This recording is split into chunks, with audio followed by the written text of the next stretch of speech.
Oh boy, do I love me some boobas. What is up everyone, Vic here from the Anime Weeb. Today we're gonna be taking a look into a series that sparks a lot of nostalgia for a lot of people. It is one of the most popular ecchi shows out there along with High School DxD. Enter High School of the Dead. Now this show might be your first ecchi show, might be even your favorite.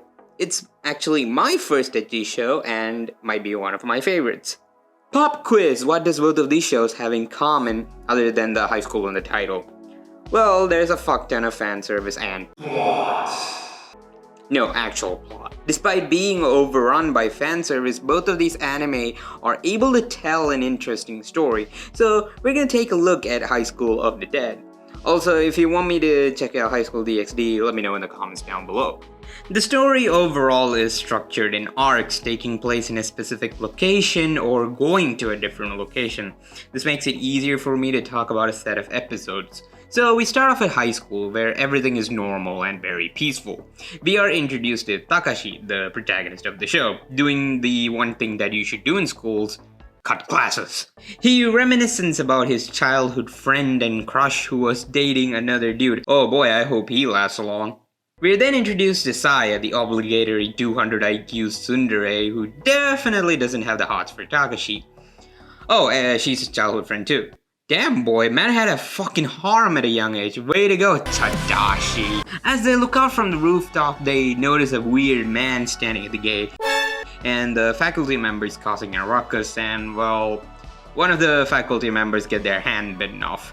Sheesh. You can predict what happens next. That person turns into a zombie, bites the people nearby, zombies spread, blah blah blah. Takashi tries to get a head start to stay safe. So he barges into a class to get his crush Ray out of there. Well, it took some convincing at least. School, the announcement about the zombie apocalypse breaks out, with the announcer getting fucking killed. This might be one of the best scenes in the anime. After all the yelling from the announcer, the shock, the tension, it can be felt with how pin drop silent the whole place is, and when the chalk falls down, panic arises. They then try to make their way to the roof. What a plan, guys! While making their way over there, they encounter a zombie which white-haired karate boy tried to choke out with a sleeper hold, and well, you can predict what happened next.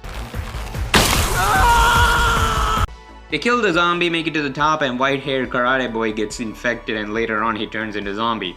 Takashi kills him despite Ray pleading not to, and well, Ray starts shit-talking my boy Takashi. By this point I knew that Ray is a fucking bitch. Honestly, Takashi should have just left her to die there and I would have been okay with it. Well, he was going to do that, but Ray didn't want him to leave her alone or something. Women.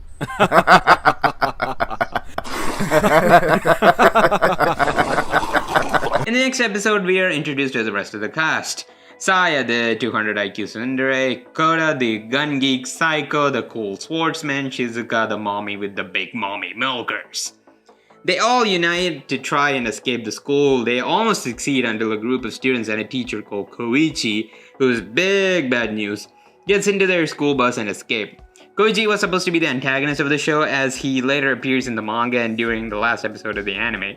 Koichi is a very manipulative man who is also a sex offender and a pedo, I think. I don't know. Anyways, I'm gonna stop describing the anime plot here. If you guys know the rest of the plot, I hope you guys go check out the anime and then come back to this video, because this anime is fucking cool. Okay, that's enough of that. What do I think about the story? Well, it is your typical zombie apocalypse story, but there is something about this anime that does well compared to many other zombie stories. Despite being a generic story, it's good.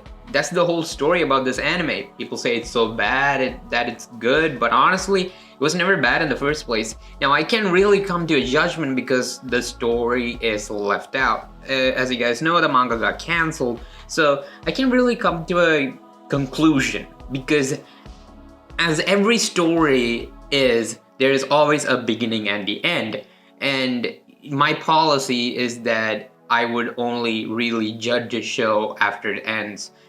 And the story is very open-ended, so we don't know what happens at the end. So Yeah, I really can't come to a conclusion. But yeah, coming back to the show again, the fan service is kind of over the top. But I'm a bet most of you guys didn't even care about it, or you guys enjoyed it. I know you fuckers. I guess that's the charm of old ecchi shows, shitty fan service with good plot. Kinda miss those times. Now each arc focuses on certain things. The high school arc, kicking things off, the split up arc where Takashi and Rei get split up because of Koichi being a twat, and them trying to reunite with the rest of the gang, the taking a break at Mommy Milka's friend's house arc, I don't know what to name this part, Takashi and Saiko getting split up from the rest arc, stop splitting up, for fuck's sake!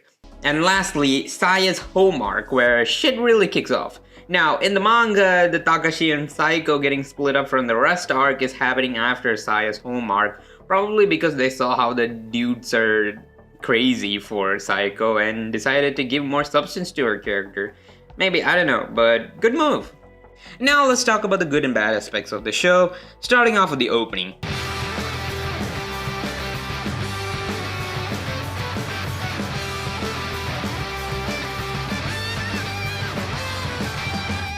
As an ex-Try Not to Sing or Dance Along challenge creator, this song was a go-to song for everyone to add in their challenges. The opening was fucking iconic, the visuals, the song, everything about it screams nostalgia. Another thing we gotta talk about is the character designs.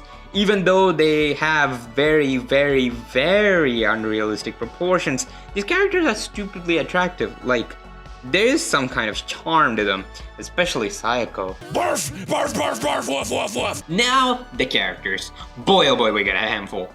Takashi is a pretty good protagonist. Man was an absolute chat at the start, and well, still was.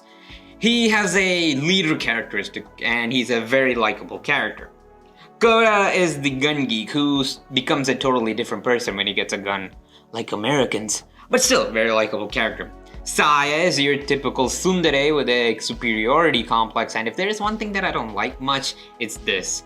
Maybe it's just personal preference, but I don't really like these sort of characters. They just stretch stories for too long. Stories, relationships, whatever, they just stretch it to the max.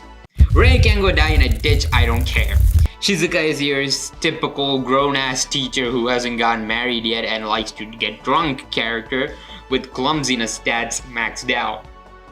Lastly, Saiko. She's fucking cool, very calm-headed and hot and sexy and barf, barf, barf, barf, woof, woof, woof. Sorry about that. Yeah, she's a very cool character. I don't know, what is it with me and characters voiced by Miyuki Sawashiro? Like, all my favorite characters are voiced by Miyuki Sawashiro. Whether it may be Sinon from SAO, Inaba from Kokoro Connect, Salty from Durarararararararara, Toko from Danganronpa, and Saiko from High School of The Dead. I mean, to be fair, she's a very talented voice actress, so yeah, maybe that, I don't know.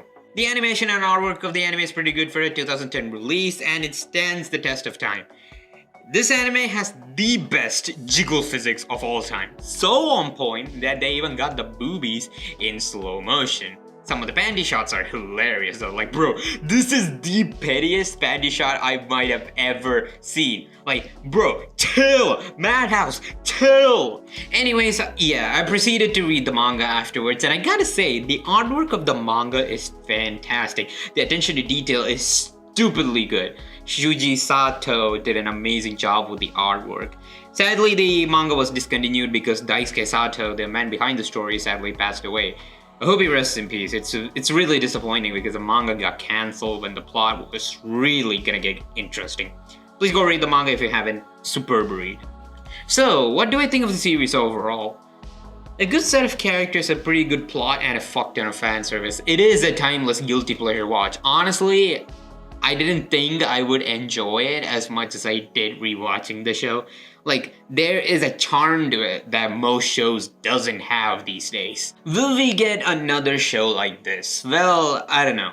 Shows that go the extra mile with the fan service and tell a good story are very rare these days. Especially the fact that the internet has evolved a lot from what it was back in 2010. And since there is a lot more Westerners watching anime unlike in 2010, well, Twitter might go apeshit if a show like this airs in 2022. Anyways, that's about it. Sorry to keep this video brief because honestly, it's a show that can be described, but a show that you gotta check out to know how good it is. And especially with the story discontinued, there's no conclusive end to it. As they say, a story has to have a beginning and an end, and for me to evaluate a story, I really need to have like an ending to know how good or bad the show is. Anyways, I hope you guys go check out the anime and the manga as well. I hope you guys enjoyed the video. Do join the Discord server, which is dead as fuck. Follow me on Twitter at Vic_TAW_YT, and links to all my other social media stuff will be in the description. See you guys in the next video. Peace!